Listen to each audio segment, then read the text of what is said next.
anyways, what transformations are applied to the graph f of x, which is 10 to the x, to produce the graph g of x of 3 times 10 to the x minus 2?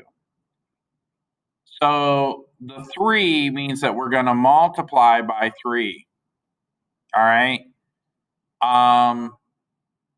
So this is going to, that's a vertical dilation. So basically, if the y value equals 1 in f of x, we're going to multiply that by 3. That's kind of like that other problem we did where we multiplied by 2. So that's called a vertical dilation because you're stretching it. Vertical dilation. And it's by the factor of the number. Vertical dilation of 3. Now, the minus 2 is outside the parentheses. So this is what we call a vertical,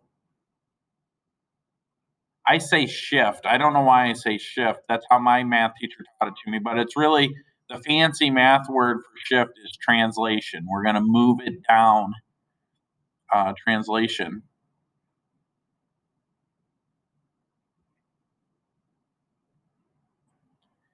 Down 2 units because it's negative. And that's what that does.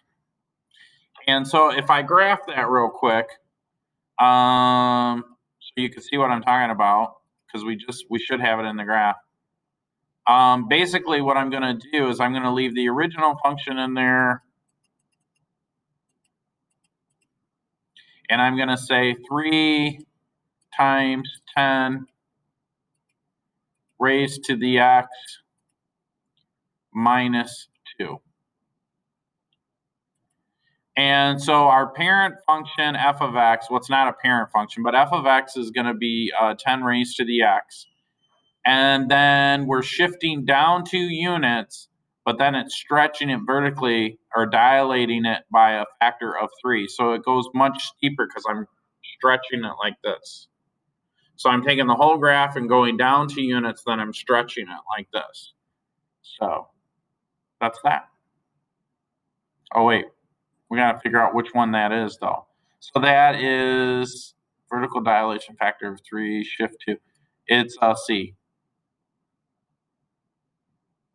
C is the answer. We're going to have a vertical dilation by a factor of 3 and then a vertical shift down 2 units.